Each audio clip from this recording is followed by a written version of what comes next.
दोस्तों ये स्टोरी का 36 भाग है। अगर आपने इस स्टोरी के पिछले वाले भाग नहीं देखे तो मैंने प्लेलिस्ट में मेंशन कर दिया, आप जरूर जा करके चेकआउट करें। कुणाल पापा को इस बारे में पता नहीं है, इसीलिए उनका डाउट होना नॉर्मल है। रुद्र ने कहा, तुम कुछ कर सकते हो, अपना कार्ड कीर्ति को देकर उसे कभी कभी शॉपिंग करने के लिए कह सकते हो। इस तरह कीर्ति भी खुश हो जाएगी और किसी को भी तुम पर शक नहीं करेगी। सार्थक ने कहा। कुणाल ने मुस्कुराते हुए कहा, यह एक अच्छा आइडिया है, मुझे लगता है कि मुझे ऐसा करना चाहिए। अचानक कबीर रूम के अंदर आया और कहा, बॉस आपने मुझे बुलाया था। रुद्र ने अपना सिर हिलाया और कहा, हाँ मैंने बुलाया, जाओ और अपने टूल्स पॉलिश करो। मैं चाहता हूँ कि तुम एक आदमी से कुछ इन्फॉर्मेशन निकालो। कबीर की आंखों में चमक आ गई जब उसने पूछा, कौन है वह, कौन सी डिग्री, क्या मैं लास्ट डिग्री का यूज कर सकता हूँ? यह बहुत इंटरेस्टिंग होने वाला है। इतना नहीं, सेकंड डिग्री ठीक है, रुद्र ने कहा। कबीर ने अपने होंठ थपथपाए और पूछा, कम से कम क्या मैं उसके कान निकाल सकता हूँ? कुणाल जो अभी ड्रिंक पी रहा था, उसने जब कबीर की बातों को सुना तो उसकी सांसें लगभग रुक गई। क्या मैंने सही सुना? क्या यह आदमी किसी का कान खींचना चाहता है? अंगद ने पूछा। रुद्र ने हंसते हुए कहा, सिर्फ कान नहीं। कबीर उछल पड़ा और एक्साइटमेंट में अपने हाथों से ताली बजाते हुए कहा, thank you so much boss. इतना कहकर वह रूम से बाहर निकल गया। कबीर के जाने के बाद कुणाल ने पूछा, यह आदमी कौन है? वह कबीर है, वह लोगों को टॉर्चर करने, उनके नाखून निकालने, उनके कान काटने और उसका फेवरेट कान निकालना है। सार्थक ने कहा। आंखें निकालना भी उसे बहुत पसंद है, सिद्धार्थ ने कहा। वह डरावना लगता है, अंगद ने कहा। क्या वह बीमार है या उसे कोई मेंटल प्रॉब्लम है? कुणाल ने पूछा। रुद्र ने सिर हिलाया और कहा, नहीं, वह तुम्हारी और हमारी तरह एक नॉर्मल इंसान है। वहीं दूसरी तरफ टेबल पकड़ते हुए बलराज खुराना चिल्लाया, ऐसा कैसे हो सकता है? एक आदमी ने डर के मारे कांपते हुए कहा, हम नहीं जानते सर, ऐसा कैसे हुआ? क्या तुमने न्यूज कंफर्म की? बलराज ने पूछा। उस आदमी ने अपना सिर हिलाया और कहा, हाँ जी सर। रॉबिन सर मैडम को और जॉन को अपने साथ ले गए हैं, मुझे उसकी जरूरत है, वह मुझे फंड देने वाली थी। मिस्टर कल आ रहे हैं, मैं उन्हें क्या बताऊं? बलराज चिल्लाया। सर क्या हम कैंसिल कर दें? उस आदमी ने कहा, हम ऐसा नहीं कर सकते, यह पहले से ही एक बार हो चुका है। अगर मैं उसे फिर से कैंसिल करता हूं तो यह हमारे लिए अच्छा नहीं होगा। बलराज ने कहा। अब क्या सर? आदमी ने पूछा। उसे ढूंढो, जॉन को ढूंढो। हम अब जॉन को जिंदा नहीं रहने दे सकते, वह मेरे और मेरी सभी प्लानिंग के बारे में सब कुछ जानता है। अगर वह उस पूजा सिंघानिया के सामने सब कुछ बता देता है तो हम बर्बाद हो जाएंगे, हमारा सब कुछ खत्म हो जाएगा। बलराज चिल्लाया। सर आपका मतलब है? उस आदमी ने कहा, हाँ उसे मार डालो, उसे मरना होगा। बलराज ने कहा।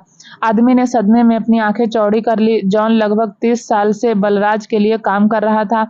उसने ना सिर्फ बलराज के बिजनेस को संभाला बल्कि उसने बलराज की भी देखभाल की। वह हर चीज का ख्याल रखता था और आज जब जॉन पकड़ा गया तो बलराज उसे मारना चाहता था। इस आदमी के सच में कोई दिल नहीं था। तुम बेवकूफ की तरह क्या घूर रहे हो? जाओ और जैसा मैंने तुमसे कहा था वैसा ही करो। बलराज चिल्लाया। हाँ हाँ सर, उस आदमी ने कमरे से बाहर निकलने से पहले कहा। आदमी के चले जाने के बाद बलराज ने चिल्लाते हुए टेबल पर लात मारी, Riddhima I will kill you, I will kill you everyone. Singhania palace. Oh God, I don't believe this, Vaishali चिल्लाई। अंबिका ने हंसते हुए कहा, जब मैंने अपनी प्रेगनेंसी के बारे में सुना तो मैं भी चौंक गई। आराध्या ने हंसते हुए कहा, तुम तो अच्छी तरह से जानती हो कि मेरा रिएक्शन कैसा था। वैशाली ने अपने होंठ थपथपाए और कहा, मैं भी यह करना चाहती हूँ। अच्छा तुम सिद्धार्थ को यह बात क्यों नहीं बताती? आराध्या ने कहा, जब मैंने सार्थक को अपनी प्रेगनेंसी के बारे में बताया तो वह पागल हो गया। अंबिका ने कहा। आराध्या ने हंसते हुए कहा, तुम सबको तो पता है कि रुद्र कैसा है ना? अंबिका ने हंसते हुए कहा, सार्थक रुद्र जितना बुरा नहीं है, कम से कम वह मुझे कभी कभी चलने देता है। आराध्या ने बेबसी से सिर हिलाया और कहा, मुझे नहीं पता कि उसके साथ क्या करना है। ठीक है, तुम्हें इसे 6 महीने और सहना होगा, वैशाली ने कहा। उसके पेट को सहलाते हुए आराध्या ने कहा, तो तुम्हें क्या चाहिए, लड़की या लड़का? अन्ना मुस्कुराई और बोली, मुझे एक क्यूट सी लड़की चाहिए और मुझे एक लड़का चाहिए। आराध्या ने कहा, और मुझे ट्विंस चाहिए, वैशाली ने कहा। आराध्या ने वैशाली के हाथ पर पिंच किया और कहा, तुम प्रेग्नेंट भी नहीं हो? वैशाली ने अपने होंठ थपथपाए और कहा, मैं आज रात सिद्धार्थ से इस बारे में बात करूंगी। ठीक है, बातें करने के बदले तुम कुछ और करोगी तो ज्यादा हेल्पफुल रहेगा, अन्ना ने कहा। अरे क्या तुम दोनों को याद है कि तुम प्रेग्नेंट कैसे हुई? वैशाली ने पूछा। यह किस तरह का सवाल है? आराध्या ने पूछा।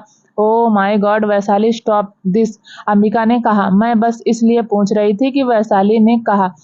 वैशाली इतना ज्यादा मत सोचो, जो होना था होगा, अंबिका ने कहा। वैशाली ने आह भरी और सिर हिलाया। कार के अंदर अपनी छोटी सी मीटिंग खत्म करने के बाद अंगद और कुणाल एक साथ चले गए, जबकि रुद्र, सिद्धार्थ और सार्थक सिंघानिया पैलेस की तरफ निकल गए। रुद्र, क्या तुम्हें इनविटेशन मिला? सिद्धार्थ ने पूछा। रुद्र ने अपना सिर हिलाया और कहा, हाँ मुझे मिल गया। तो अब तुम क्या करने वाले हो? सिद्धार्थ ने पूछा। आराध्या चाहती है कि मैं उसके साथ जाऊं, रुद्र ने कहा। सार्थक ने हंसते हुए पूछा, क्या मैं तुम लोगों को ज्वाइन कर सकता हूँ? मैं इतनी इंटरेस्टिंग चीज कैसे मिस करता हूँ?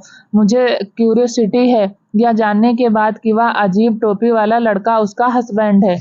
आराध्या कैसे रिएक्ट करेगी? सिद्धार्थ ने कहा। वह टोपी वाला लड़का उसका हस्बैंड है यह जानने के बाद आराध्या अगर तुमसे नफरत करने लगी तो क्या होगा? सार्थक ने पूछा। हाँ, क्या होगा अगर वह तुमसे डिवोर्स मांगती है? सिद्धार्थ ने रुद्र से कहा। क्या होगा अगर वह इससे पहले कि वह अपनी बात पूरी कर पाता? रुद्र ने भौं चढ़ाते हुए कहा, अगर तुम दोनों चुप नहीं हुए तो मैं तुम्हें कार से बाहर फेंक दूंगा। उसके कंधे को थपथपाते हुए सिद्धार्थ ने कहा, टेंशन मत करो, रियूनियन अभी 1-1.5 महीने बाद है। रुद्र ने आह भरी और कहा, मैं अभी भी उसे बताने के तरीकों के बारे में सोच रहा हूँ। लेकिन वैसे वैशाली, वह मुझे बता रही थी कि इस बार वह अजीब टोपी वाले लड़के का चेहरा देखने के लिए बहुत ज्यादा एक्साइटेड है। सिद्धार्थ ने कहा, इन सब बातों के बारे में भूल जाओ और यह बताओ कि तुम कितना टाइम लेने वाले हो? सार्थक ने पूछा। तुम्हारा क्या मतलब है? सिद्धार्थ ने पूछा। सार्थक ने हंसते हुए कहा, रुद्र और मैं जल्द ही पापा बनने वाले हैं, अब तुम्हारा क्या? सिद्धार्थ ने अपना सिर हिलाया और कहा, मैं तुम दोनों की तरह लापरवाह नहीं हूँ। तुम दोनों अपनी मर्जी से फादर नहीं बने हो ना। मुझे कोई जल्दी नहीं है। तुम्हें कड़ी मेहनत करनी चाहिए ताकि हमारे बच्चे हमारी तरह एक साथ बड़े हो सके।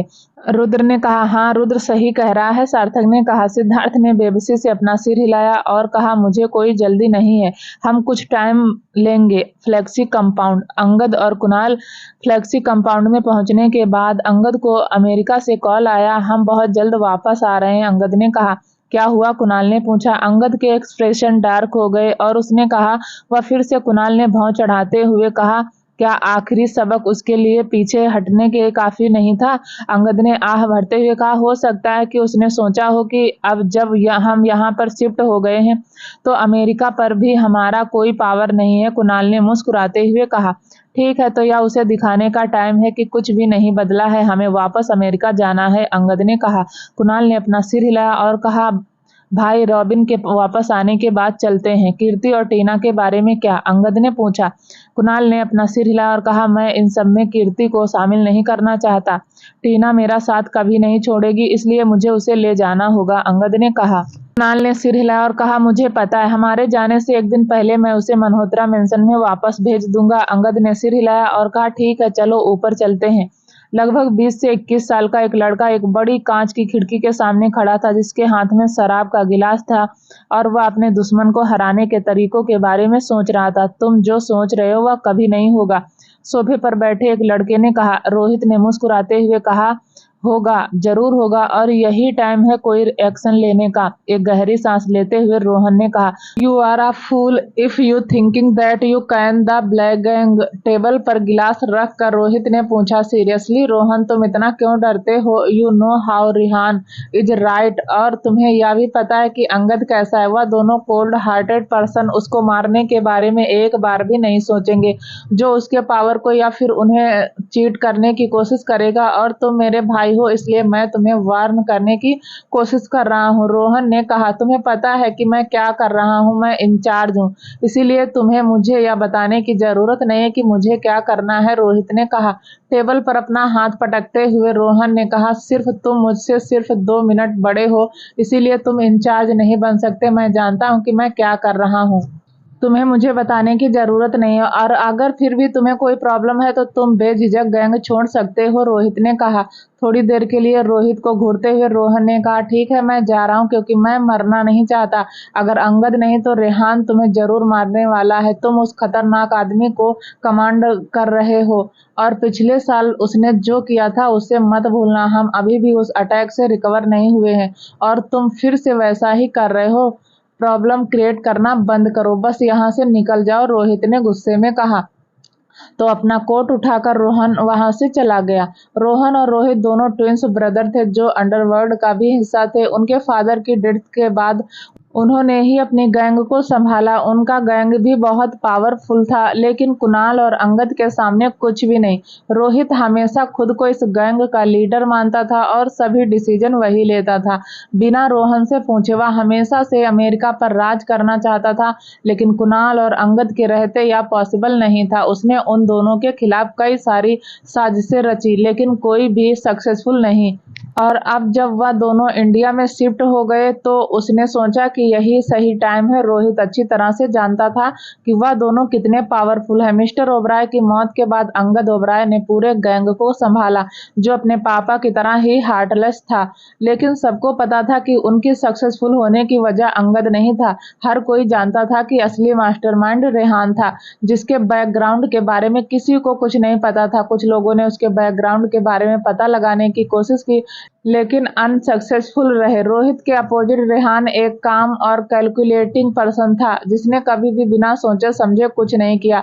वह जानता था कि वह उन दोनों के खिलाफ कभी नहीं जीत सकते, चाहे वह कितने भी पावरफुल क्यों ना हो। वह जानता था कि ब्लैक गैंग को भड़काना आग से खेलने जैसा था, इसीलिए वह उनके साथ दुश्मनी नहीं चाहता था। इसीलिए उसने हमेशा रोहित से कहा कि वह अंगद और कुणाल को उकसाए नहीं, लेकिन उसने कभी नहीं सुना।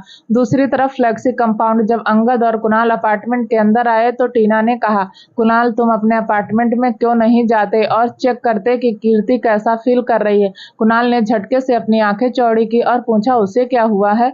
क्या वह बीमार है? फिर तुमने मुझे पहले क्यों नहीं बताया कि वह बीमार है? मैं डॉक्टर को कॉल कर देता, कुणाल ने कहा। टीना ने अपना सिर हिला और कहा, तुम्हें पहले जाकर चेक करना चाहिए और बाद में डॉक्टर को बुलाना चाहिए।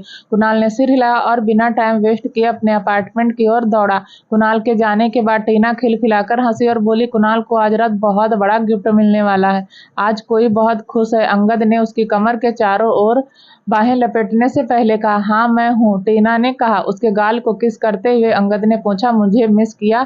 टीना ने उसके शर्ट के बटन खोलते हुए कहा, बहुत। यह सुनकर अंगद ने उसे अपनी बाहों में उठा लिया और उसे लेकर अपने रूम की तरफ चला गया। कुणाल का अपार्टमेंट। जैसे ही कुणाल अपार्टमेंट के अंदर आया, वह तेजी से अपने बेडरूम की ओर भागा।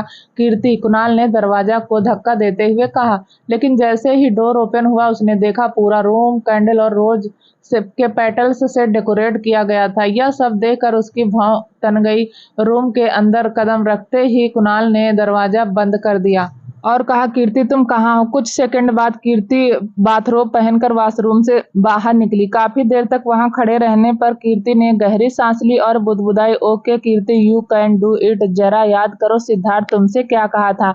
इतना कहकर वह कुणाल की ओर जाने लगी। कीर्ति यह सब, लेकिन वह अपनी बात पूरी कर पाता उससे पहले कि कीर्ति ने अपनी उंगली उसके होंठों पर रखते हुए कहा, कुछ मत कहो। इतना कहकर उसने अपना बाथरोब निकाल दिया। कुणाल ने जब देखा कि उसने क्या पहना है तो उसकी आंखें चौड़ी हो गई। कीर्ति ने एक क्रॉप पहनी हुई थी। उसके बाएं हाथ पर हाथ फेरते हुए कुणाल ने पूछा, तुम्हें पता है कि मेरे सामने इस तरह कपड़े पहनने का क्या रिजल्ट हो सकता है? उसके बीच की दूरी को कम करते हुए कीर्ति ने अपनी बाहें उसके गले में लपेट दी और उसके होंठों को एक साथ ब्लश करते हुए कीर्ति ने धीमी लेकिन सेडेक्टिव वॉइस में कहा, make me your do night. इतना कहकर उसने कुणाल के लोअर लिप्स को बाइट किया। उसके चेहरे से बालों की एक लट हटाते हुए कुणाल ने पूछा, तुम्हें यह ड्रेस किसने दिया? कीर्ति ने उसके शर्ट का बटन खोलते हुए कहा, टीना। टीना, उसकी नेक पर किस करते हुए कुणाल ने हंसते हुए कहा, मुझे कल टीना को थैंक्स कहना पड़ेगा। धीरे धीरे रूम का टेम्परेचर बढ़ने लगा और एक दूसरे को चाहने वाले दोनों जिस्म आखिरकार एक हो गए। एक लॉन्ग पैशनेट नाइट के बाद कुणाल ने कीर्ति को अपनी बाहों में खींच लिया और कहा, you are so beautiful and mine now. उसके सीने पर सिर रखते हुए कीर्ति ने अपना सिर हिलाया और कहा, आई वॉज ऑलरेडी यू। अब तुम ऑब्वियसली मेरी हो और कोई तुम्हें मुझसे दूर नहीं ले जा सकता। कुणाल ने कहा कि बहुत थकी हुई थी, इसलिए उसने बस धीरे से अपना सिर हिलाया। उसकी बाहों में सोई हुई ब्यूटीफुल लड़की को देखकर कुणाल ने राहत की सांस ली। उसके फारहेड पर किस करते हुए कुणाल ने कहा, आई लव यू। इतना कहकर उसने धीरे से अपनी आंख बंद कर ली। अगले दिन जब कुणाल की नींद खुली तो उसने देखा कि कीर्ति उसे हग करके सो रही है।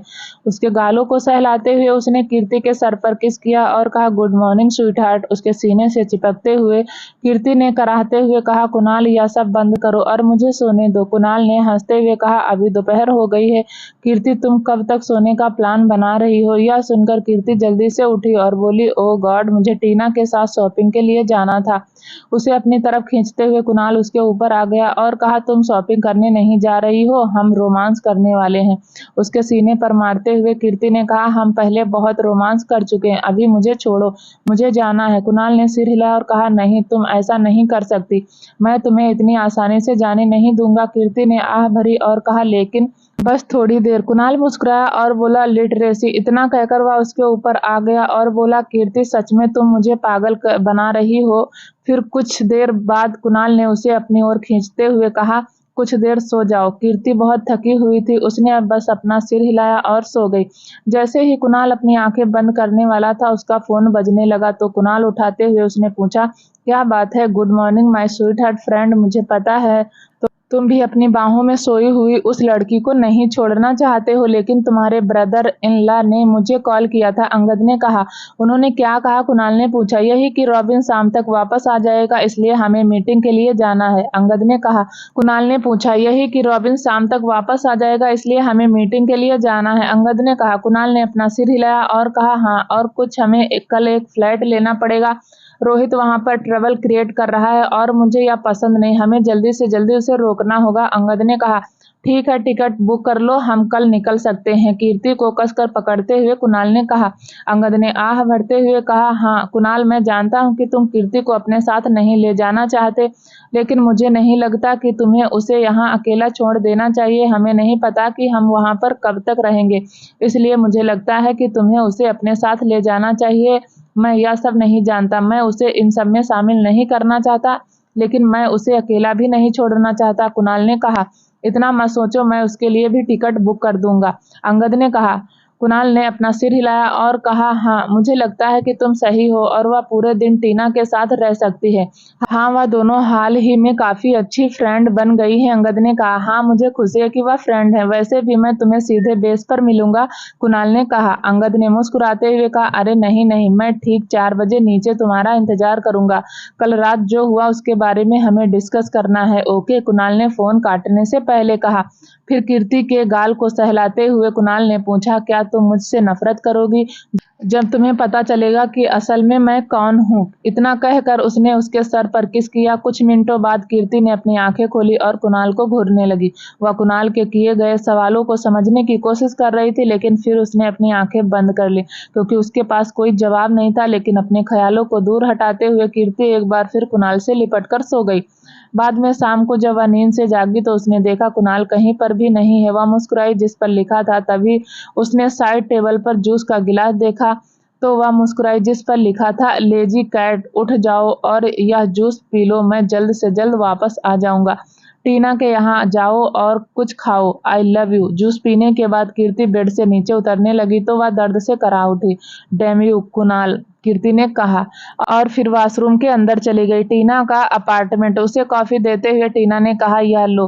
कीर्ति मुस्कुराई और कहा, थैंक यू। अपनी कॉफी से एक घूंट लेते हुए टीना ने कहा, तो कैसा था? कीर्ति ने हंसते हुए कहा, ब्यूटीफुल। टीना ने हंसते हुए कहा, वह तुम। लेकिन वह रुक गई जब उसने कीर्ति का चेहरा देखा। कीर्ति, क्या हुआ? तुम परेशान क्यों दिख रही हो? टीना ने पूछा। कॉफी का एक घूंट लेते हुए कीर्ति ने कहा, मैं नहीं जानती, लेकिन आज कुणाल ने मुझसे कुछ पूछा। उसने तुमसे क्या पूछा? टीना ने कहा। उसने मुझसे पूछा कि उसकी असली पहचान जानने के बाद क्या उससे नफरत करूंगी या नहीं, कीर्ति ने कहा। और तुमने क्या कहा? टीना ने पूछा। कीर्ति ने अपना सिर हिलाया और कहा, कुछ नहीं। असल में मुझे लगता है कि उसने सोचा होगा कि मैं सो रही थी, इसलिए उसने मुझसे वह सवाल पूछा। टीना, मैं तब से बहुत अकवर्ड फील कर रही हूँ, उससे पूछना चाहती हूँ, लेकिन टीना ने मुस्कुराते हुए पूछा, लेकिन तुम नहीं कर सकती। कीर्ति ने सिर हिलाया। उसका हाथ पकड़ते हुए टीना ने कहा, मुझे नहीं पता कि कुणाल और अंगद असल में क्या काम करते हैं, लेकिन मुझे बस इतना पता है कि वह बहुत रिस्की है। कुणाल और अंगद इतने सिंपल नहीं है जितने लोग सोचते हैं, सभी लोग उनसे डरते हैं। कीर्ति ने झटके से अपनी आंखें चौड़ी की और कहा, तुम्हारा मतलब क्या है? टीना ने सिर हिलाया और कहा, हाँ, लेकिन कुणाल नहीं, मैं यह बिलीव नहीं कर सकती, कीर्ति ने कहा। टीना ने हंसते हुए कहा, वैसे यह मेरे लिए भी मुश्किल था, लेकिन लेकिन क्या? कीर्ति ने पूछा। टीना ने गहरी सांस लेकर कहा, लेकिन मैं अब भी ऐसे प्रेजेंट करती हूँ जैसे मैं कुछ नहीं जानती। टीना के हाथ पर अपनी पकड़ कसते हुए कप को नीचे रखते हुए टीना ने कहा, अंगद और मैं 4 साल से एक साथ रह रहे हैं, इसलिए मेरे लिए यह पता लगाना नॉर्मल है कि वह क्या करता है। मुझे पहले डाउट था, लेकिन मैंने कभी कुछ नहीं कहा। एक दिन वह घर भीग कर आया और उसके पूरे कपड़ों पर खून लगा हुआ था। मुझे लगा कि यह खून उसका है, लेकिन उसने मुझे टेंशन ना करने के लिए कहा। बाद में जब वह चेंज करके बाहर आया तो मैंने चेक किया, लेकिन उसे कहीं पर भी कोई भी चोट नहीं लगी हुई थी। जब मैंने उससे पूछा कि किसका खून था तो उसने कुछ नहीं कहा और चला गया। थोड़ी देर रुककर टीना ने आगे कहा, उस दिन मुझे एक अननोन नंबर से एसएमएस मिला। यह अंगद का ही एक वीडियो था जिसमें एक आदमी को गोली मार रहा था। मैंने नहीं देखा कि वह आदमी कौन था और परवाह भी नहीं की। मैंने सिर्फ एक चीज नोटिस किया कि वह था अंगद का एक्सप्रेशन लिस्ट चेहरा। मैं उसे देखकर इतना तो समझ गई थी कि वह ऐसा पहली बार नहीं कर रहा है। यह सुनते ही कीर्ति अपनी जगह पर जम गई और कहा, इसका मतलब कुणाल? टीना मुस्कुराई और बोली, चौंक गई ना? मैं भी चौंक गई थी। पहले मैंने उससे इस बारे में बात करने का डिसाइड किया, लेकिन बाद में मैंने ऐसा कुछ नहीं किया। मैं अंगद से प्यार करती हूँ और मैं उसे बदलना नहीं चाहती। मैं उससे प्यार करती हूँ, चाहे वह जो कोई भी हो, लेकिन मुझे कोई फर्क नहीं पड़ता। मेरे लिए वह एक ऐसा शख्स है जो मुझे अपनी जान से भी ज्यादा प्यार करता है और मेरे लिए कुछ भी कर सकता है। तो क्या हुआ अगर वह एक गैंगस्टर है? क्या यह कोई बड़ी बात है? थोड़ी देर रुककर टीना ने हंसते हुए कहा, तुम जानती हो कीर्ति, उस एसएमएस को देखने के बाद मैंने खुद से पूछा कि क्या मैं अब भी उससे प्यार करती हूँ, लेकिन फिर भी उस वीडियो को 6 से 7 बार देखने के बाद मुझे अपने बॉयफ्रेंड का यह साइड पसंद आने लगा। जब वह गन पकड़ता है तो वह और ज्यादा हैंडसम दिखता है। कीर्ति ने हंसते हुए कहा, बॉयफ्रेंड नहीं है वह तुम्हारा फियांसे है। टीना ने सिर हिलाया और थोड़ी देर रुककर टीना ने कहा, मैं कुणाल और अंगद को इतने सालों से जानती हूँ। वह दोनों ग्रेट हैं और पता नहीं क्यों, लेकिन मुझे लगता है कि कभी भी किसी मासूम इंसान को चोट नहीं पहुंचाएंगे। इसलिए मैं अब भी प्रॉमिस करती हूँ, जैसे मुझे कुछ नहीं पता क्यों, लेकिन मुझे लगता है कि कभी भी किसी मासूम इंसान को चोट नहीं पहुंचाएंगे। मैं उसके सामने एक्टिंग करती हूँ, मैं चीजों को और अधिक बनाना नहीं चाहती। अगर मैं उससे पूछूंगी तो उसे मुझे एक्सप्लेन करना पड़ेगा और इसमें काफी टाइम वेस्ट होगा। कीर्ति ने अपना सिर हिलाया और कहा, मुझे लगता है कि तुम सही हो। कीर्ति, तुम अपने आप से पूछो, क्या सच जानने के बाद भी तुम कुणाल से प्यार करोगी या नहीं? क्या उसकी असली पहचान तुम्हारे दिल में उसके लिए प्यार और रिस्पेक्ट बदल देगी? कुणाल से कुछ पूछने से पहले तुम इस बारे में सोचो, टीना ने कहा। कीर्ति मुस्कुराई और सिर हिलाया। थैंक्स टीना। टीना ने हंसते हुए कहा, तुम्हें मुझे थैंक यू कहने की जरूरत नहीं है। बेस, कुणाल और अंगद पहले ही मीटिंग के लिए जा चुके थे। यह कैसा था? अंगद ने पूछा। कुणाल ने भौं चढ़ाते हुए पूछा, मैं तुम्हें क्यों बताऊं? यह एक प्राइवेट बात है। अंगद ने अपनी आंखें घुमाई और कहा, ऐसा नहीं है कि मैं डिटेल्स मांग रहा हूं, मैं सिर्फ यह जानना चाहता हूं कि तुमने कैसा फील किया। कुणाल मुस्कुराया और बोला, यह अच्छा था। अंगद ने हंसते हुए कहा, मुझे याद है कि तुम कहा करते थे कि तुम अपनी शादी तक का वेट करना चाहते हो। कुणाल ने उसके हाथ पर चिकोटी काटते हुए कहा, मेरा मजाक मत बनाओ। ठीक है, आई एम सॉरी, लेकिन मैं तुम्हारे और कीर्ति के लिए खुश हूँ। तुम दोनों ने जो यह नया कदम उठाया है वह तुम्हारे रिलेशनशिप को और ज्यादा स्ट्रांग बनाएगा, अंगद ने कहा।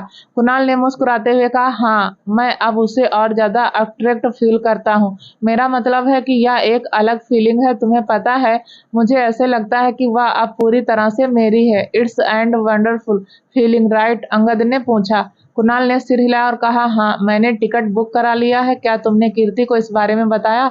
अंगद ने पूछा। कुणाल ने अपना सिर हिलाया और कहा, नहीं, मैंने नहीं बताया। अच्छा, उसे बताओ, और तुम्हें सिद्धार्थ भाई से भी पूछना चाहिए, ने कहा। तुम सही कह रहे हो। सिद्धार्थ की धमकी भरी आवाज पूरे कमरे में गूंज उठी। अजीब तरह से अपना गला साफ करते हुए अंगद ने अपना माथा खुजलाया और कहा, अरे, मैं अपने कजिन ब्रदर के बारे में बात कर रहा था जो बहुत ओल्ड है। भाई, अच्छा हुआ कि आप यहाँ पर आ गए। मैं आपसे कुछ पूछना चाहता था, कुणाल ने कहा। कुणाल के पास बैठे हुए सिद्धार्थ ने पूछा, हाँ बताओ, मैं कीर्ति को कुछ दिनों के लिए अपने साथ अमेरिका ले जाना चाहता हूँ, कुणाल ने कहा। क्यों? सिद्धार्थ ने पूछा, कोई स्पेशल रीजन नहीं है, मैं बस उसके साथ कुछ ज़्यादा टाइम स्पेंड करना चाहता हूँ और हम वहाँ पर एक छोटी सी वेकेशन भी कर रहे हैं। कुणाल ने कहा। अंगद ने अपना सिर हिलाया और कहा, ठीक है, लेकिन अगर तुमने मेरी बहन को ठीक से प्रोटेक्ट नहीं किया और उसका एक भी बाल बांका हुआ तो मैं नीरज अंकल को सब कुछ बता दूंगा। कुणाल ने एक गहरी सांस ली और कहा, क्या आप सब मुझे इस चीज से ब्लैकमेल करना बंद करो। अब अंगद ने हंसते हुए कहा, मैंने सोचा था कि आप कहोगे कि मैं तुम्हारे पैर तोड़ दूंगा या मैं तुम्हें मार दूंगा, लेकिन मैंने यह नहीं सोचा था या उससे भी बुरा है। कुणाल ने कहा, जब तक तुम मेरी बहन को सेफ और हेल्दी रखोगे तब तक मैं अपना मुंह बंद रखूंगा। सिद्धार्थ ने कहा, आपको कीर्ति के बारे में टेंशन करने की जरूरत नहीं है। कुणाल ने कहा। जब वे तीनों आपस में बात करने में बिजी थे तब सार्थक और रुद्र भी आ गए। तुम लोग लेट हो गए। सिद्धार्थ ने कहा, हम दोनों की प्रेग्नेंट वाइफ हैं जिनकी हमें टेक केयर करने की जरूरत है। सार्थक ने कहा। सिद्धार्थ ने आंखें घुमाई और कहा, हाँ ठीक है। अपने हैंड वॉच पर नजर डालते हुए रुद्र ने पूछा, रॉबिन को अभी यहाँ आ जाना चाहिए। रॉबिन ने मुझे कॉल किया था, उसने कहा कि वह सूरज अंकल को घर छोड़ देगा और फिर अपनी माँ के साथ सीधे बेस पर आ जाएगा। वहां उसने यह भी कहा कि उसके पास हमारे लिए एक छोटा सा गिफ्ट है। सिद्धार्थ ने कहा। रुद्र ने अपनी बाहें उठाई और पूछा, एक गिफ्ट? सार्थक ने हंसते हुए पूछा, उसे हमारे लिए गिफ्ट खरीदने का टाइम कैसे मिला? तभी रॉकी रूम के अंदर आया और कहा, बिग बॉस, रॉबिन यहाँ एक औरत और कुछ आदमियों के साथ आया जो हमारे आदमी नहीं है। मुझे लगता है कि वह मेरे दोस्त के आदमी है जिन्होंने रॉबिन को उसकी माँ को ढूंढने में हेल्प की। अंगद ने कहा, उन्हें अंदर लेकर आओ। सार्थक ने कहा। कुछ देर बाद रॉबिन रिद्धिमा जी के और कुछ आदमियों के साथ रूम के अंदर आ गया। गुड इवनिंग बॉस, रॉबिन ने कहा। तुम्हें गोली कैसे लगी? अंगद ने पूछा। रॉबिन ने आह भरते हुए कहा, वाह, मैं डिस्टर्ब हो गया था। क्या कोई हाथ लड़की गुजर रही थी? सिद्धार्थ ने पूछा। रॉबिन ने भौं चढ़ाई और कहा, अरे मैं अब एक बदला हुआ आदमी हूँ, ठीक है? अब मैंने किसी भी रैंडम लड़कियों के साथ सोना बंद कर दिया है। वह सच में? और ऐसा करने का रीजन क्या है? सार्थक ने पूछा। रॉबिन मुस्कुराया और बोला, ऐसा करने का एक बहुत ही ब्यूटीफुल रीजन है। अब क्या तुम सब यह बंद करोगे और मेरी माँ से बात करोगे? तभी सबने देखा कि रॉबिन के पास एक खूबसूरत औरत खड़ी है जिसके चेहरे पर एक सॉफ्ट स्माइल थी। क्या वह सच में बलराज की बेटी है? सिद्धार्थ ने पूछा। रिद्धिमा जी ने अपना सिर हिलाया और कहा, हाँ, मैं बलराज खुराना की बेटी हूँ। रोहित की माँ अपनी सीट से खड़े होकर रुद्र ने मुस्कुराते हुए कहा, मिस खुराना प्लीज बैठ जाइए, आपसे मिलकर अच्छा लगा। रिद्धिमा जी ने मुस्कुराते हुए कहा, तुमसे भी मिलकर खुशी हुई रुद्र। जब मैंने आखिरी बार तुम्हें देखा था तब तुम बहुत छोटे थे और अब बस तुम्हें देखो, तुम इतने बड़े और हैंडसम हो गए हो। रुद्र ने मुस्कुराते हुए पूछा, जब मैं छोटा था तो आपने मुझे देखा था? रिद्धिमा ने अपना सिर हिलाया और कहा, हाँ, मैंने तुम्हें तब देखा था जब तुम छोटे थे। सिर्फ तुम्हें ही नहीं, मैंने तुम्हारे पीछे खड़े दो हैंडसम लड़कों को भी देखा था। सार्थक और सिद्धार्थ? रुद्र ने पूछा। रिद्धिमा जी मुस्कुराई और बोली, हाँ। सार्थक ने अपनी भौं ऊपर उठाई और कहा, तो रॉबिन ने हमारे साथ किंडरगार्टन में स्टडी किया है? उसने किया, रिद्धिमा जी ने कहा। रॉबिन मुस्कुराया और बोला, मैंने तुम लोगों से कहा था कि हम किंडरगार्टन के फ्रेंड हैं, लेकिन क्या आप रॉबिन के जन्म होने से पहले ही मुंबई छोड़कर नहीं चली गई थी? रुद्र ने पूछा। रिद्धिमा जी ने गहरी सांस ली और कहा, क्यों ना हम बैठकर बातें करें। रुद्र ने सिर हिलाया तो बैठकर रिद्धिमा जी ने कहा, तुम सभी को पता है कि मेरे फादर कौन है? मैं अब तक जितने भी इंसानों से मिली हूँ वह सबसे ज्यादा हार्टलेस और क्रूर हैं। उन्हें सिर्फ अपने प्रॉफिट की परवाह है। जब मैं उनके वहां से चली आई तो उन्होंने मुझे नहीं रोका। हालांकि मुझे यह अजीब लगा, लेकिन मैंने सोचा कि शायद वह मेरी परवाह नहीं करते क्योंकि उन्हें मुझसे कोई प्रॉफिट नहीं होता। फिर मैं यहाँ पर आने के बाद सूरज जी से मिली। पहले तो मैं उसके साथ नहीं रहना चाहती थी क्योंकि उसका बैकग्राउंड बहुत ही क्लीन था, इसीलिए मैं नहीं चाहती थी कि मेरी कॉम्प्लिकेटेड लाइफ का वह हिस्सा बने और उसे कोई नुकसान पहुंचे। लेकिन कई बार मना करने के बाद भी जब सूरज ने मेरा साथ नहीं छोड़ा तो मैंने एक चांस लेने का सोचा। थोड़ी देर रुकते हुए रिद्धिमा जी ने आगे कहा, सब कुछ ठीक था, हम बहुत पीसफुल लाइफ जी रहे थे, लेकिन उस दिन सब कुछ बदल गया। उस दिन मैं हॉस्पिटल गई तो डॉक्टर ने मुझे बताया कि मैं 2 महीने की प्रेग्नेंट हूँ। मैं बहुत खुश थी और सूरज को यह बताने के लिए जल्दी से घर पहुंची। लेकिन जब मैं घर में आई तो पापा बाहर मेरा इंतजार कर रहे थे। वह मुझे वापस अपने साथ ले जाने के लिए वहां पर आए थे। शुरू में मैंने उनके साथ जाने से इनकार कर दिया, लेकिन बाद में जब उन्होंने मुझे धमकी दी कि वह सूरज को मार डालेंगे और मेरे बच्चे को भी, इसीलिए मेरे पास उनकी बात मानने के अलावा और कोई ऑप्शन नहीं था। लेकिन जाने से पहले मैंने उनके लिए एक नोट छोड़ा था। मैंने बाद में उससे मिलना भी चाहा, लेकिन पापा ने मुझे कभी परमिशन नहीं दी। लेकिन क्यों उन्होंने आपको उनके साथ वापस ले जाने के लिए मजबूर क्यों किया? रुद्र ने पूछा। अपने आंसू पोंछते हुए रिद्धिमा ने कहा, उन्हें मेरा हार्ड चाहिए था। क्या? सभी एक साथ चिल्लाए। कुणाल ने झटके से अपनी आंखें चौड़ी की और पूछा, वो आपका हार्ड क्यों चाहते थे? रिद्धिमा जी ने अपना सिर हिलाया और कहा, हाँ। किसके लिए? सिद्धार्थ ने पूछा। एक वेस्ट का आदमी है, वह बहुत अमीर और पावरफुल भी है। उसका नाम मिस्टर डीजली है। उसकी वाइफ एक बहुत ही प्लेयर हार्ट डिसीज से सफर कर रही है, जिसका कोई इलाज नहीं है। डॉक्टर ने कहा था कि वह विदाउट एनी हार्ट रिप्लेसमेंट वह सिर्फ 5 साल तक जिंदा रह सकती। मेरा और उनकी वाइफ का ब्लड ग्रुप सेम है। उन्होंने पापा से कहा कि अगर मेरा हार्ट परफेक्टली उसकी वाइफ से मैच होता है तो मेरे हार्ट से बदले में वह पापा को जितने चाहे उतने पैसे दे सकते हैं। एक फादर ऐसा कैसे कर सकता है? वह पैसों के लिए अपनी बेटी की जान कैसे ले सकता है? सार्थक निराशा में चिल्लाया। क्या हुआ उसके बाद? कुणाल ने पूछा। मैं नहीं चाहती कि मेरे बच्चे की मौत हो, क्योंकि मेरे पास वही सूरज की आखिरी निशानी थी। अपने बच्चे की जान के डर से मैं घर से भाग गई। रिद्धिमा जी ने कहा। क्या उसने आपको ढूंढने की कोशिश नहीं की? अंगद ने पूछा। वह कई दिनों तक एक पागल आदमी की तरह मुझे ढूंढता रहा। उसने कोई कसर नहीं छोड़ी। उन्होंने मुझे ढूंढने के लिए चारों तरफ अपने आदमियों को छोड़ दिया। रिद्धिमा जी ने कहा। फिर वह आपको कैसे नहीं ढूंढ पाए? आप कहाँ पर छिपी हुई थी? रुद्र ने पूछा। रिद्धिमा जी ने मुस्कुराते हुए कहा, मुझे एक बहुत ही काइंड पर्सन ने बचाया था। उस इंसान ने मुझे मेरे पापा की पहुंच से दूर रखने के लिए वह सब कुछ किया जो वह कर सकता था। उसने मुझे तब तक प्रोटेक्ट किया जब तक मैंने रोहित को सक्सेसफुली जन्म नहीं दिया। उन्होंने मुझे वह सब कुछ दिया जो मैं चाहती थी। असल में उन्होंने रोहित को अपना नाम भी दिया था। वह लगभग हर दूसरे दिन हमसे मिलने आते थे। उन्होंने मुझे एक नई पहचान भी दी ताकि बाद में वह मुझे कभी ढूंढ ना सके। वह आदमी कौन था? रिद्धिमा जी ने कहा। रिद्धिमा जी मुस्कुराई और बोली, यह अशोक अंकल थे, तुम्हारे दादाजी। इसे सुनकर सबने चौंक कर आंखें फैला ली। Okay, now this is too much for me to handle, Siddharth ने उठने से पहले कहा। सार्थक हंसा और बोला, दादाजी सच में अनप्रिडिक्टेबल हैं। मुझे ठीक से पता है कि उन्होंने हमसे एक बार भी इसका जिक्र नहीं किया। कुणाल ने कहा। रुद्र ने बेबसी से अपना सिर हिलाया और कहा, मुझे पता था कि वह कुछ छुपा रहे हैं, लेकिन कौन जानता था कि वह इतना बड़ा होगा। आप दादाजी से कैसे मिली? सार्थक ने पूछा। मैं अशोक अंकल को बहुत लंबे टाइम से जानती थी और मुझे लगता है कि तुम सभी जानते हो कि पापा अंकल के अंदर काम करते थे। रिद्धिमा जी ने पूछा। सिद्धार्थ ने अपना सिर हिलाया। हाँ, दादाजी ने मुझे यही बताया था। रिद्धिमा जी ने गहरी सांस ली और कहा, जब मैं उस दिन घर से भाग गई तो एयरपोर्ट पर मेरी मुलाकात अशोक अंकल से हुई। मैंने उन्हें जल्दी से पहचान लिया और जब मैंने उन्हें बताया कि मैं कौन हूँ और मेरी सिचुएशन क्या है तो उन्होंने मुझे हेल्प कर दिया और मुझे अब उनके साथ वापस मुंबई आना पड़ा। फिर उसके बाद क्या हुआ? सिद्धार्थ ने पूछा। जब तक रोहित ने किंडरगार्टन जाना शुरू किया तब तक सब कुछ अच्छा था। मुझे उसे स्कूल से लेने के लिए रेगुलर बाहर जाना पड़ता था, क्योंकि जब ड्राइवर या अशोक अंकल के आदमी उसे लेने जाते थे तो वहां नखरे करता था और पूरी रात यह कहते हुए रोता था कि सभी उसे बुरा कहते हैं और उसके फादर नहीं, और मैं भी उससे प्यार नहीं करती। कोई फर्क नहीं पड़ता कि मैंने खुद को कितनी अच्छी तरह से छिपाने की कोशिश की। लेकिन एक दिन मेरे पापा के सब ऑर्डिनेट ने मुझे रोहित के साथ देखा। अगले दिन अशोक अंकल सुबह सुबह हमसे मिलने के लिए आए और मुझे यह बताया कि मेरे पापा मुंबई आ रहे हैं। उन्होंने मुझे किसी भी चीज के बारे में टेंशन न करने के लिए कहा, क्योंकि वह हमेशा हमारे साथ हैं। लेकिन मुझे पापा के साथ वापस जाना पड़ेगा, वरना यह और भी खतरनाक हो सकता है। मैं पहले तो डर गई, लेकिन जब अशोक अंकल ने कहा कि वह सब कुछ संभाल लेंगे और सही टाइम आने पर तुम्हें बचा लेंगे, तो मैंने उन पर भरोसा करने का फैसला किया। रिद्धिमा जी ने कहा। तो फिर आपने अपनी नकली मौत प्लानिंग क्यों की? काफी देर तक चुप रहने के बाद रॉबिन ने पूछा। पापा के साथ वापस जाने के बाद मुझे पता चला कि डेजली को अपनी वाइफ के लिए एक और डोनर मिला है। जैसा कि अशोक अंकल ने कहा था, पापा ने मुझे या रोहित को नुकसान नहीं पहुंचाया। असल में उन्होंने रोहित की बहुत ज्यादा केयर की।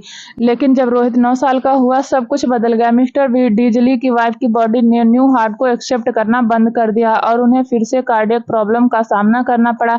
ऐसी सिचुएशन का फायदा उठाते हुए पापा ने मिस्टर डेजली से कॉन्टेक्ट किया और फिर से मेरे हार्ट को बेचने की कोशिश की। रिद्धिमा जी ने कहा। क्या हुआ उसके बाद? कुणाल ने पूछा। थोड़ा पानी पीने के बाद रिद्धिमा जी ने आगे कहा, मैं फिर से भाग जाना चाहती थी, लेकिन फिर मुझे अशोक अंकल की कही गई बात याद आ गई, तो मैंने लापरवाही से काम न करने का फैसला किया। अगले दिन सुबह सुबह मुझे अशोक अंकल का कॉल आया और उन्होंने मुझे अपनी प्लानिंग के बारे में बताया और मैं भी एग्री हो गई। रिद्धिमा जी ने कहा। मतलब मौत? रुद्र ने कहा। रिद्धिमा जी ने अपना सिर हिलाया और कहा, हाँ, या मेरी नकली मौत की प्लानिंग अशोक अंकल की थी। वह असल में मेरी मौत को नकली बनाना चाहते थे और फिर रोहित को किडनैप करके हम दोनों को कहीं दूर भेज देना चाहते थे, जहां पर पापा हमें न ढूंढ पाए। लेकिन सूरज के वहां पर आने से हमारा सारा प्लान बर्बाद हो गया और पापा को जब सूरज के बारे में पता चला तो उन्होंने मुझसे कहा कि अगर मैं अपना हार्ट डोनेट करने के लिए एग्री नहीं हुई तो वह उसे मार डालेंगे। मैंने अशोक अंकल को इस बारे में बताया तो उन्होंने मुझसे कहा कि मैं पापा से कहूं कि मैं पहले एक बार सूरज से मिलना चाहती हूं। तो अशोक सिंघानिया ने आपसे कहा था कि मुझे उस राक्षस के साथ अकेला छोड़ दो। रॉबिन ने पूछा। नहीं, अंकल चाहते थे कि तुम सूरज के साथ रहो, यही रीजन है कि मैंने तुम्हें सूरज की ओर धकेल दिया था। उसके बाद अशोक अंकल के आदमियों ने मुझे गोली मारने का नाटक किया। उसके बाद मुझे सीधे कनाडा ले जाया गया। अंकल ने मुझे एक Canada green card, driving licence और एक क्रेडिट कार्ड दिया। कुछ दिनों बाद जब मैंने सुना कि तुम सूरज के साथ वापस नहीं गए तो मैं घबरा गई। मैं वापस लौटना चाहती थी, लेकिन अंकल ने मुझे टेंशन न करने के लिए कहा, क्योंकि पापा तुम्हें कभी नुकसान नहीं पहुंचाएंगे और उन्होंने मुझसे यह भी प्रॉमिस किया कि वह तुम्हारे बारे में सारी अपडेट मुझे देंगे और उन्होंने ऐसा भी किया। तुम्हें उस दिन छोड़ने से लेकर आज तक मुझे तुम्हारे बारे में हर चीज पता है, रिद्धिमा जी ने कहा। रुद्र ने अपनी भौं उठाई और पूछा, क्या आपने दादाजी से नहीं पूछा कि वह आपके लिए इतना कुछ क्यों कर रहे हैं? मेरा मतलब है कि कल रात बलराज और दादाजी दुश्मन है, ठीक है, फिर वह आपकी हेल्प क्यों करेंगे? रिद्धिमा जी ने मुस्कुराकर कहा, तुम्हारी फैमिली ऐसा ही करती है। उन्होंने कभी किसी इनोसेंट सोल को टॉर्चर नहीं होने दिया। अशोक अंकल जानते थे कि मैं इनोसेंट हूँ और मेरा होने वाला बच्चा भी, इसलिए उन्होंने बदले में कुछ ना चाहते हुए भी हमारी मदद की।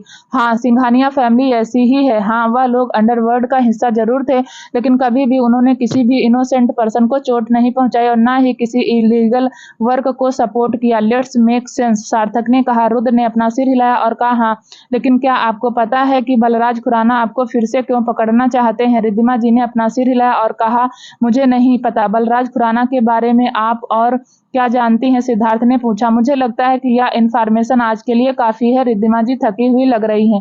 मैं किसी को आपको वापस भेजने के लिए कह रहा हूँ, क्योंकि बलराज अभी भी आपको फॉलो कर रहे हैं, तो आपको केयरफुल कर रहना होगा। लापरवाही से आप कोई भी काम नहीं कर सकती, रुद्र ने कहा।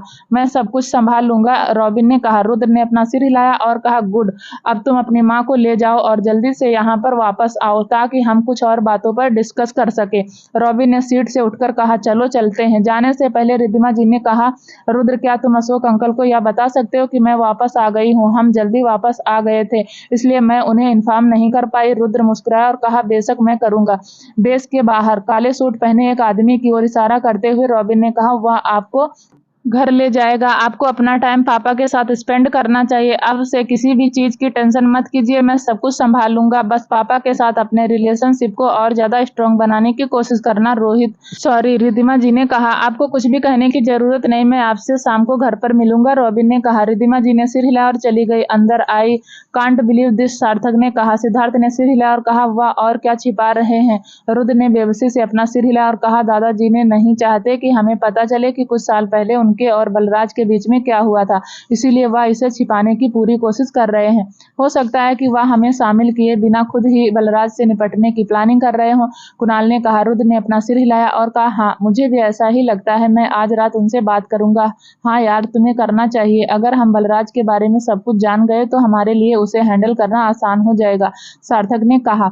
हमें उसके लिए मिस्टर डिजली के बारे में कुछ करना चाहिए, सिद्धार्थ ने पूछा। रुद्र ने आह भरते हुए कहा, मैं मिस्टर डिजली को किसी थ्रेड के रूप में नहीं ले रहा हूँ, क्योंकि वह सिर्फ एक नॉर्मल इंसान है जो अपनी वाइफ के लिए हार्ट डोनर चाहते हैं, इसलिए उनके लिए यह करना नॉर्मल है। अंगद ने अपनी पीठ सीधी करते हुए पूछा, मुझे एक बात समझ नहीं आ रही, बलराज अपनी बेटी को फिर से क्यों पाना चाहता है? हो सकता है मिस्टर डिजली की वाइफ को अभी भी हार्ट ट्रांसप्लांट की जरूरत हो, कुणाल ने कहा। रुद्र ने अपना सिर हिलाया और कहा, हाँ, मुझे लगता है कि यही रीजन है कि वह अपनी बेटी को वापस चाहते हैं और मुझे यह भी पूरा यकीन है कि दादाजी उसके असली इंटेंशन के बारे में सब कुछ जानते हैं। पहली बात, वह पैसे के लिए अपनी बेटी का हार्ट बेचना चाहता था। उसने दूसरी बार पैसे के लिए अपनी बेटी का हार्ट बेचने की कोशिश की। तो अगर वह फिर से वही काम करने की कोशिश कर रहा है तो क्या यह फिर से पैसे के लिए है? क्या आपके पास फंड की कमी है या कुछ और? सिद्धार्थ ने पूछा। हाँ, मुझे लगता है कि उसके पास फंड की कमी है, इसीलिए वह अभी भी छुप रहा है, रुद्र ने कहा। फ्रस्ट्रेट होकर सोफे पर हाथ मारते हुए सार्थक ने कहा, या बेवकूफ लोग मर क्यों नहीं जाते? या शांति से नहीं रहना चाहते और इनकी प्रेजेंट की वजह से हम भी शांति से नहीं रह सकते? हाँ यार, मैं बस घर जाना चाहता हूँ और पूरे दिन अपनी वाइफ के साथ रहना चाहता हूँ, सिद्धार्थ ने कहा। तभी रॉबिन ने अपने चेहरे पर एक बड़ी सी मुस्कान के साथ रूम के अंदर प्रवेश किया। हेलो किंडरगार्टन फ्रेंड, रॉबिन ने कहा। सार्थक ने अपनी आंखें घुमाई और कहा, क्या तुम एक बेवकूफ की तरह मुस्कुराना बंद करोगे और हमें वह गिफ्ट दिखाओगे जो तुम हमारे लिए लाए हो? रॉबिन ने हंसते हुए कहा, जल्दी क्या है? इतना कहकर वह रुद्र के पास जाकर बैठ गया। तुम्हारे दादाजी यहाँ इस तरह की गड़बड़ी कर रहे हैं एंड लुक आउट यू, तुम यहाँ पर मुस्कुरा रहे हो, रुद्र ने कहा। रॉबिन ने अपना सिर हिलाया और कहा, हाँ, हमें उसकी प्लानिंग के बारे में जानने के लिए टेंशन करने की जरूरत नहीं है क्योंकि मुझे एक रास्ता मिल गया। तुम्हारा इससे क्या मतलब है? अंगद ने पूछा। क्यों ना तुम पहले मेरे फ्रेंड कबीर को यहाँ पर बुलाओ, रॉबिन ने कहा। सार्थक ने हंसते हुए पूछा, तुम उसे क्यों मिस कर रहे हो? रॉबिन ने डर के मारे कहा, ओ गॉड, मुझे उन दिनों की याद मत दिलाओ। मैं जिस किसी की बात कर रहा था वह स्पेशली कबीर के लिए है। रॉकी चिल्लाया। रॉकी, रुद्र की आवाज सुनकर रॉकी जल्दी से रूम के अंदर आ गया और कहा, यस बॉस, जाओ और कबीर को यहाँ आने के लिए कहो, रुद्र ने कहा। रॉकी ने सिर हिला और चला गया। हमें दिखाओ कि यह अब क्या है, सार्थक ने कहा। रॉबिन मुस्कुराया और कहा, ओके। फिर वह रूम से बाहर निकल गया। क्या लगता है? सिद्धार्थ ने पूछा। सार्थक ने अपने कंधे उचकाए और कहा, हो सकता है कि उसने कबीर के लिए एक ह्यूमन ब्रेन खरीदा हो। सिद्धार्थ ने सार्थक के कंधों पर हाथ फेरा और कहा, क्या कोई ऐसा कुछ क्यों लाएगा? हो सकता है कि वह या ह्यूमन स्किन को, कुणाल ने कहा। कुछ देर बाद रॉबिन और आदमियों के साथ रूम के अंदर आया जिन्होंने अधेड़ उम्र के आदमी को पकड़ रखा था। उसे देखकर रुद्र ने अपनी बाहें उठाई और पूछा, वह कौन है? रॉबिन मुस्कुराया और बोला, यह जॉन है, दादाजी का राइट हैंड। रुद्र ने मुस्कुराते हुए पूछा, तुम इसे कहाँ से लेकर आए हो? अच्छा, वह तो माँ को साथ ले जाने के लिए आया था पर मैंने उसे पकड़ लिया था, रॉबिन ने कहा। गुड, रुद्र ने कहा। बॉस, आपने मुझे बुलाया? कबीर रूम के अंदर आया और रॉबिन के पास खड़ा हो गया। जब कबीर का हाथ रॉबिन की ओर से टकराया तो रॉबिन पीछे हट गया और चिल्लाया, यार तुम मुझसे दूर रहो। कबीर ने भौं चढ़ाकर पूछा, तुम यहाँ पर क्या कर रहे हो? बॉस, या चूहा यहाँ पर क्या कर रहा है? रॉबिन ने चौंक कर पूछा। अरे तुम किस चूहे की बात कर रहे हो? रॉबिन की ओर इशारा करते हुए कबीर ने कहा। तुम्हें, कुणाल ने हंसते हुए कहा। भाई रॉबिन, लगता है कि आपको कबीर से डर लगता है। उसके साथ 1 घंटा सेल के अंदर बताओ, फिर तुम्हें पता चल जाएगा कि मैं ऐसा बिहेव क्यों कर रहा हूँ, रॉबिन ने कहा। यू, कबीर ने कहा। कबीर स्टॉप, रुद्र ने कहा। फिर रॉबिन की तरफ इशारा करते हुए उसने उससे कहा, रॉबिन, तुम्हारे खेलने के लिए एक नया खिलौना आया है। यह सुनकर जॉन की ओर मुड़ते हुए कबीर हंसा। उसकी ओर बढ़ते हुए कबीर ने उसके पेट पर हाथ फेरते हुए कहा, 1 घंटा खिलौना? हमें उससे कई इंफॉर्मेशन निकालने की जरूरत है, 3rd डिग्री का भी होनी चाहिए, रुद्र ने कहा। क्या मैं? कबीर ने कहा। रुद्र ने अपना सिर हिलाया और कहा, नहीं, तुम उसका कान नहीं निकाल सकते। कबीर ने अपने होठों को थपथपाया और कहा, उसके पास वैसे भी 2 हैं, अगर मैं एक को निकाल दूं तो इससे कोई नुकसान नहीं होगा। नहीं कबीर, हमें उसे जिंदा रखना है, वह हमारे लिए इम्पोर्टेंट है। ठीक है, रुद्र ने कहा। कबीर ने अपना सिर हिलाया और कहा, ठीक है बॉस, मैं शुरू करने से पहले जल्दी से थोड़ा फ्रेश हो जाता हूँ। इतना कहकर वह रूम से बाहर निकल गया। क्या वह इस आदमी को टॉर्चर करने वाला है? नहीं, अंगद ने पूछा। सार्थक ने अपना सिर हिलाया और कहा, कबीर को यही करना है तो फिर क्यों फ्रेश हो रहा है? मेरा मतलब है कि उसके बाद वह पूरी तरह से खून से लथपथ हो जाएगा, अंगद ने पूछा। सिद्धार्थ ने हंसते हुए कहा, देखो, जब तुम डेट पर जाते हो तो क्या तुम नहाते नहीं हो और अपनी डेट के सामने फ्रेश होना चाहते हो? अंगद ने सिर हिलाया। तो फिर कबीर के लिए जॉन उसकी डेट है, वह कुछ ऐसा करते टाइम अच्छा देखना चाहता है जो उसे पसंद है, सिद्धार्थ ने कहा। यह सुनकर कुणाल ने बेबसी से अपना सिर हिलाया और पूछा, सीरियसली जीजू, आपको इसके जैसा एक लड़का कहाँ से मिला? रुद्र ने मुस्कुराते हुए कहा, मैं तुम्हें उसकी कहानी किसी और दिन सुनाऊंगा, अब मुझे जाकर दादाजी को ढूंढना है। अरे हाँ, हम कल अमेरिका के लिए रवाना हो रहे हैं, इसलिए अगर आपको किसी भी चीज में हमारी मदद की जरूरत हो तो आप मुझे कॉल कर सकते हैं, कुणाल ने कहा। तुम वहाँ क्यों जा रहे हो? रुद्र ने पूछा। कुणाल ने मुस्कुराते हुए कहा, हम वहाँ एक कीड़े को मारने जा रहे हैं जो हमें परेशान कर रहा है। हाँ, जाने से पहले अपनी बहन से मिलो। वह सुबह मुझसे कह रही थी कि तुम उससे प्यार नहीं करते। रुद्र ने कहा। ओके, कुणाल ने कहा। रुद्र ने वहां से जाने से पहले रॉकी से कहा, कबीर का ध्यान रखना और उसे बॉर्डर लाइन पार करने की परमिशन मत देना। रॉकी ने अपना सिर हिलाया और कहा, ओके सर। कपूर मेंशन। जब रिद्धिमा जी कपूर मेंशन के अंदर आई तो उन्होंने देखा सूरज जी और नीरज जी सोफे पर बैठकर चाय पी रहे थे। जब सूरज जी ने उन्हें देखा तो वह तेजी से उसकी ओर दौड़े और पूछा, तुम और रॉबिन कहाँ चला गया? रिद्धिमा जी ने अपना सिर हिलाया और कहा, हमें बस कुछ काम करना था या लोग कुछ इम्पोर्टेंट नहीं है, इसीलिए इस बात को भूल जाओ। सूरज जी ने अपना सिर हिलाया और कहा, अंदर आओ, मैं चाहता हूँ कि तुम नीरज से मिलो। रिद्धिमा का हाथ पकड़कर सूरज जी ने उन्हें नीरज जी की तरफ खींच लिया और कहा, रिद्धि या नीरज मेरा बेस्ट फ्रेंड। फिर नीरज जी की ओर मुड़ते हुए सूरज जी ने कहा, और नीरज या रिद्धिमा है। नीरज जी ने मुस्कुराते हुए कहा, मुझे तुमसे कभी मिलने का मौका नहीं मिला, लेकिन मैंने सूरज से तुम्हारे बारे में बहुत कुछ सुना है। वह पूरे दिन तुम्हारे बारे में बात करता रहता था। मैं तुम्हें एक बात बता दूं, अभी भी तुम्हारे लिए पागल है। यह सुनकर नीरज जी के सिर पर मारते हुए सूरज जी ने कहा, स्टॉप इट। नीरज जी ने हंसते हुए कहा, क्या क्या अब तुम्हें शर्म आ रही है? रिद्धि, तुम उसकी बात मत सुनो, यह ज्यादातर बकवास करता रहता है। सूरज जी ने कहा। नीरज जी ने अपनी आंखें घुमाई और कहा, तुम बकवास कर रहे हो? अब तुम दोनों अपने रूम में जाओ और थोड़ा रेस्ट कर लो। मैं किसी से तुम दोनों के लिए कुछ खाने के लिए तुम्हारे रूम में भेजने के लिए कहूंगा। हाँ, मुझे लगता है कि रिद्धि इस लॉन्ग जर्नी के बाद थक गई है, सूरज जी ने कहा। नीरज जी ने हंसते हुए कहा, हाँ, मैं तुम्हारी बात समझ सकता हूँ, लेकिन मुझे लगता है कि तुम्हें आज रात भाभी को आराम करने देना चाहिए। नीरज, अभी भाग जाओ या मैं तुम्हें मार डालूंगा, सूरज जी ने कहा। नीरज जी ने गहरी सांस लेते हुए कहा, हाँ हाँ, अब भाभी वापस आ गई हैं, तुम्हें मेरी जरूरत नहीं है, ड्रामेबाज। सूरज ने देखा और फिर रिद्धिमा जी को लेकर अपने रूम की ओर चले गए। रूम के अंदर तो यह रूम है, सूरज जी ने कहा। रिद्धिमा जी मुस्कुराई और बोली, दिस इज ब्यूटीफुल। अपना माथा खुजलाते हुए सूरज जी ने कहा, मैं गेस्ट रूम में रहूंगा ताकि तुम कंफर्टेबल यहाँ पर रह सको। मुझे पता है कि तुम्हें अपना सामान पैक करने के लिए टाइम नहीं मिला, इसलिए मैंने किसी से तुम्हारे लिए कुछ कपड़े लाने को कहा। मैं कभी तुम्हारे साइज के बारे में नहीं जानता, लेकिन तुम पहले जैसे ही स्लिम हो, तो मैंने तुम्हारे लिए पहले साइज के कपड़े खरीदे हैं। फिर वॉशरूम की ओर इशारा करते हुए सूरज जी ने कहा, वह वॉशरूम है, मैंने वहां भी सब कुछ अरेंज कर दिया है। तुम्हें जो शैम्पू और बॉडी वॉश पसंद है वह सब अंदर है। तुम्हें सब कुछ याद है? रिद्धिमा जी ने पूछा। सूरज जी मुस्कुराए और बोले, मुझे अभी भी तुम्हारे बारे में सब कुछ याद है। उनके गले लगकर रिद्धिमा जी फूट फूट कर रोने लगी और बोली, आई एम सॉरी, तुमसे सब कुछ छुपाने के लिए मैंने तुम्हें बहुत हर्ट किया, इसके लिए सॉरी। मैंने जो कुछ भी किया उन सब के लिए सॉरी। उसकी पीठ को थपथपाते हुए गले लगाते हुए सूरज जी ने कहा, रो मत, या तुम्हारी गलती नहीं है और मैंने कभी भी तुम्हें ब्लेम नहीं किया। मैंने तुम्हारा इंतजार किया क्योंकि मुझे पता था कि एक दिन तुम मेरे पास जरूर आओगी। मैंने हमेशा तुमसे प्यार किया रिद्धि, और मैं अभी भी सिर्फ तुमसे ही प्यार करता हूँ।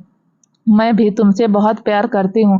तुम्हें नहीं पता कि मैंने तुम्हें कितना मिस किया। मैं तुम्हारे साथ रहना चाहती थी, तुम्हें गले लगाना चाहती थी, तुम्हें किस करना चाहती थी। हमें एक माँ की तरह रोहित को प्यार करना चाहिए था, उसके साथ रहना चाहिए था, लेकिन मुझे पता था कि यह पॉसिबल नहीं है। मैं अपनी खुशी के लिए तुम्हारी लाइफ को रिस्क में नहीं डालना चाहती थी, रिद्धिमा जी ने कहा। उसकी पीठ पर हाथ फेरते हुए सूरज जी ने कहा, मैं समझता हूँ। अब पहले जो हुआ उन सब के बारे में भूल जाओ, हम अब साथ हैं और यही मायने रखता है। अपने आंसू पोंछते हुए रिद्धिमा जी ने सूरज जी के होठों पर किस किया। अपनी बाहों को उसकी कमर के चारों ओर लपेटते हुए सूरज जी ने भी उन्हें वापस किस किया। दरवाजा बंद करते हुए सूरज जी ने उन्हें अपनी बाहों में उठा लिया और बेड की तरफ जाने लगे। उसकी गर्दन के चारों ओर अपनी बाहें लपेटते हुए रिद्धिमा जी ने हंसते हुए कहा, तुम्हें मुझे इस तरह नहीं उठाना चाहिए। क्या हुआ अगर तुम्हारी पीठ में चोट लग गई? तो तुम्हारा यह मतलब है कि मैं बूढ़ा हो गया हूँ? सूरज जी ने कहा। तुम्हारा 26 साल का एक बेटा है, हम दोनों अब बूढ़े हो गए हैं, रिद्धिमा जी ने कहा। सूरज जी ने अपना सिर हिलाया और कहा, नहीं, हम बूढ़े नहीं हुए हैं। तुम मेरे जैसे एक हैंडसम आदमी को ओल्ड कैसे कह सकती हो? या फिर तुम्हें डर है कि मैं पहले जैसे परफॉर्म नहीं कर पाऊंगा? उसके गले में अपनी बाहें लपेटते हुए रिद्धिमा जी ने हंसते हुए कहा, हो सकता है। तो सूरज जी ने मुस्कुराते हुए कहा, ठीक है, तो फिर मैं तुम्हें अपना परफॉर्मेंस दिखाता हूँ। इतना कहकर उन्होंने अपने लिप्स को रिद्धिमा जी के लिप्स पर रख दिया। 26 साल उन्होंने 26 साल तक एक दूसरे का इंतजार किया और एक दूसरे को चाहा, और अब जब वह आखिरकार एक दूसरे की बाहों में थे तो ऐसा कुछ भी नहीं था जो उन्हें खुशी खुशी साथ रहने से रोक सके। मुश्किलें तो आनी ही थी, लेकिन इस बार वह दोनों एक साथ लड़ेंगे। एक दूसरे की बाहों में रहकर उन्होंने एक दूसरे से आखिरी सांस तक एक दूसरे की बाहों में रहने का वादा किया। उन्होंने एक दूसरे से वादा किया कि पिछले 26 सालों का हर एक पल जिएंगे। हालांकि वह कभी भी अपने खोए हुए वक्त को वापस नहीं ला सकते थे या पास्ट में जो भी हुआ था उसे बदल नहीं सकते थे, लेकिन उन्हें अभी भी एक लंबा रास्ता तय करना था। इसीलिए उन्होंने अपने पास्ट को भूलकर एक हैप्पी फ्यूचर बनाने का फैसला किया। वह दोनों एक दूसरे की बाहों में चुपचाप एक दूसरे के दिल की धड़कनों को महसूस कर रहे थे, जैसा वह पहले किया करते थे। रिद्धिमा देखकर बालों में अपनी उंगलियां फेरते हुए सूरज जी ने कहा, रिद्धि चलो शादी कर लेते हैं। रिद्धिमा जी ने हंसते हुए कहा, हमारे पहले से ही एक बेटा है जिसकी शादी की उम्र हो गई है, तो क्या मुझे उसे बहन या भाई देने में कोई प्रॉब्लम नहीं है? सूरज जी ने कहा। यह सुनकर उनके सीने पर मारते हुए रिद्धिमा जी ने कहा, शट अप। सूरज जी हंसे और बोले, तुम कुछ देर पहले तो ऐसा नहीं कह रही थी। सूरज उनके सीने पर अपना चेहरा छुपाने से पहले रिद्धिमा जी चिल्लाई, मैं तुम्हें अपनी पत्नी बनाना चाहता हूँ। मैं तब भी तुमसे शादी करना चाहता था और अभी भी चाहता हूँ। चलो रोहित को एक फैमिली दे जैसा वह चाहता है और प्यार जो वह हमेशा चाहता था। हम दोनों एक मॉम डैड के रूप में बहुत बुरे हैं। हम दोनों कभी उससे वह पीसफुल लाइफ और वह प्यार नहीं दे पाए जिसका वह हकदार था। हम उसे वह टाइम तो वापस नहीं दे सकते, लेकिन हम उसकी भरपाई करने की कोशिश जरूर कर सकते हैं ना? सूरज जी ने कहा। अपना सिर उनके सीने में दबाते हुए रिद्धिमा जी ने सिर हिलाया। अपना सिर ऊपर उठाते हुए सूरज जी ने पूछा, अरे क्या तुम रो रही हो? क्या तुम्हें लगता है कि वह मुझे माफ कर देगा? रिद्धिमा जी ने पूछा। सूरज जी मुस्कुराए और बोले, हाँ वह जरूर हमें माफ कर देगा, हमें बस उसे कुछ टाइम देना होगा। Flexi compound. जब कुणाल और अंगद अपार्टमेंट के अंदर आए तो उन्होंने देखा कि टीना किताब पढ़ रही थी। टीना, कीर्ति कहाँ है? कुणाल ने पूछा। वह 1 घंटे पहले वापस चली गई थी, टीना ने कहा। उसने कुछ खाया? कुणाल ने पूछा। टीना ने अपना सिर हिलाया और कहा, हाँ। ठीक है फिर मैं चलता हूँ, कुणाल ने अपार्टमेंट से बाहर निकलने से पहले कहा। कुणाल के जाने के बाद अंगद ने कहा, बेबी हम कल यूएसए जा रहे हैं। क्यों? टीना ने पूछा। अपने माथे को सहलाते हुए अंगद ने कहा, हमारा कुछ अधूरा काम है, इसलिए मैं अपना सामान पैक कर लेती हूँ, टीना ने कहा। अंगद मुस्कुराया और सिर हिलाया। जाओ और फ्रेश हो जाओ, डिनर तैयार है, टीना ने अपने बेडरूम के अंदर जाते हुए कहा। अंगद ने अपना सूट उतार कर एक गहरी सांस ली। वह जानता था कि टीना उनके बारे में सब कुछ जानती है, लेकिन ऐसा प्रेजेंट करती है जैसे वह कुछ नहीं जानती। इतने सालों तक टीना के साथ रहने के बाद वह आसानी से बता सकता था कि वह उनके सामने कुछ भी ना जानने का नाटक करने की बहुत कोशिश कर रही थी। उन दोनों के लिए चीजों को अजीब ना बनाने के लिए अंगद ने भी उसे कुछ भी ना बताने का फैसला किया। वह उसे सब कुछ बताना चाहता था, लेकिन वह डरा हुआ था क्या होगा अगर वह सच्चाई जानने के बाद उसे छोड़ देगी। उसके बिना जिंदगी बिताने के बारे में सोचकर उसकी पूरी बॉडी कांप जाती थी। He is life is everything. Bedroom की ओर चलते अंगद ने टीना को पीछे से गले लगाया और कहा, तुम्हें पता है कि मैं तुमसे प्यार करता हूँ? टीना ने उसके शर्ट को मोड़ते हुए पूछा। तुमने क्या किया? क्या तुमने अपना टिश्यू फिर से खो दिया? अंगद ने भौं चढ़ाई और कहा, नहीं। गुड, टीना ने कहा। उसके नेक पर किस करते हुए अंगद ने कहा, आई लव यू। उसके एयर लव को बाइट करते हुए अंगद ने कहा, तुम्हें पता है कि तुम बाद में भी पैक कर सकती हो। सूटकेस को एक तरफ धकेलते हुए टीना ने पलट कर कहा, ओके। कुणाल का अपार्टमेंट। जब कुणाल अपने अपार्टमेंट के अंदर आया तो उसने देखा कि कीर्ति किचन में बिजी है। कुणाल ने किचन के दरवाजे के पास खड़े होकर मुस्कुराते हुए पूछा, क्या कर रही हो? अरे तुम यहाँ हो, आओ और पहले फ्रेश हो जाओ, डिनर लगभग तैयार हो चुका है, कीर्ति ने कहा। उसकी ओर बढ़ते हुए कुणाल ने पूछा, तुमने डिनर बनाया? हाँ, कीर्ति ने कहा। तुम्हें कुकिंग मेरे ऊपर छोड़ देना चाहिए। क्या होगा अगर तुम्हारा हाथ जल गया या फिर तुम्हें चोट लग गई? कुणाल ने कहा। मिस्टर कपूर, मैं बच्ची नहीं हूँ, मुझे पता है कि मुझे अपनी देखभाल कैसे करनी है। मैं तुम्हारे लिए कुछ बनाना चाहती थी, इसलिए मैंने बनाया, कीर्ति ने कहा। कुणाल मुस्कुराया और बोला, ठीक है मैं फ्रेश होकर आता हूँ। फिर उसके गाल पर किस करके चला गया। कुणाल के जाने के बाद दरवाजे की घंटी बजी। हाथ साफ करके कीर्ति गेट की तरफ जाने लगी। डोर ओपन करने के बाद जब उसने सामने खड़े इंसान को देखा तो उसने चौंक कर अपनी आंखें चौड़ी कर ली। अरे तुम भी यहाँ हो? नीरज जी ने कहा। उनकी तरफ देखकर हल्के से मुस्कुराकर कीर्ति ने उनका वेलकम किया। मैं यहाँ से जा रही थी, इसीलिए मैंने सोचा कि कुणाल से मिलकर जाऊं, तो तुम्हें यह सब पहनकर यहाँ से गुजर रही थी, नीरज जी ने पूछा। कीर्ति ने अपना सिर नीचे किया और कहा, अंकल। नीरज जी ने हंसते हुए कहा, तुम्हें शर्माने की जरूरत नहीं है डार्लिंग। वैसे भी मैंने तुम दोनों से कहा कि मुझे कोई प्रॉब्लम नहीं अगर मेरा पोता थोड़ा जल्दी आ जाएगा। अजीब तरह से अपना गला साफ करते हुए कहा, कुणाल कहाँ है? कुणाल बेडरूम के अंदर है, मैं जाकर उसे बुलाकर लाती हूँ। इतना कहकर वह बेडरूम के अंदर भाग गई। बेडरूम के अंदर कीर्ति ने दरवाजे पर दस्तक देते हुए कहा, कुणाल जल्दी बाहर आओ, ठीक है? मुझे 1 सेकंड दो, मैं लगभग कर चुका हूँ, कुणाल ने कहा। जब कुछ सेकंड बाद कुणाल वॉशरूम से बाहर आया तो फिर कीर्ति ने उसे चिकोटी काटी और कहा, पापा बाहर तुम्हारा वेट कर रहे हैं, तुमने यह मुझे पहले क्यों नहीं बताया कि वह आ रहे हैं? कुणाल ने झटके से अपनी आंखें चौड़ी की और चिल्लाया, क्या पापा यहाँ पर आए हैं? कीर्ति ने अपना सिर हिलाया। हाँ, वह आए हैं। अब कपड़े पहनो और जल्दी से बाहर आओ, अपने नाखूनों को सहलाते हुए कुणाल ने कहा। तुमने उन्हें यह क्यों नहीं बताया कि मैं घर पर नहीं हूँ? मैंने उनसे पहले ही बता दिया था कि तुम अंदर हो, कीर्ति ने कहा। फ्रस्ट्रेट होकर अपने बालों को खींचते हुए कुणाल ने कहा, he is going to kill me. Kunal, तुम किस बारे में बात कर रहे हो? कीर्ति ने पूछा। कीर्ति का कंधा पकड़कर कुणाल ने कहा, क्या प्लीज तुम उन्हें यहाँ से वापस भेज सकती हो? कीर्ति ने अपना सिर पीटते हुए कहा, मैं ऐसा कैसे कर सकती हूँ? यह सब बंद करो और जल्दी से बाहर आओ, मैं पापा को भी डिनर के लिए इनवाइट करूंगी। इतना कहकर वह बेडरूम के बाहर निकल गई। अपने क्लोजेट से अपने कपड़े निकालते हुए कुणाल बड़बड़ाया, वाह कुणाल, यू आर फिनिश। पापा, क्या आपने डिनर किया? कीर्ति ने पूछा। नीरज जी ने अपना सिर हिलाया और कहा, नहीं, मैंने नहीं किया। कीर्ति मुस्कुराई और बोली, अच्छा तो आप हमारे साथ डिनर के लिए आइए, मैंने आज खाना बनाया है, मुझे तुम्हारे हाथों का खाना अच्छा लगेगा, नीरज जी ने कहा। ठीक है, डिनर लगभग रेडी है, कीर्ति ने किचन के अंदर जाते हुए कहा। कुछ देर बाद कुणाल अपने बेडरूम से बाहर आया। पापा, कुणाल ने कहा, उसे अपने पास बैठने का इशारा करते हुए। नीरज जी ने कहा, यह एक अच्छा अपार्टमेंट है, क्या होगा? आगे जानने के लिए प्लीज दोस्तों चैनल को लाइक शेयर सब्सक्राइब जरूर करें, ताकि जब भी वीडियो डालें आपको नोटिफिकेशन तुरंत मिले। तब तक के लिए नमस्कार, धन्यवाद।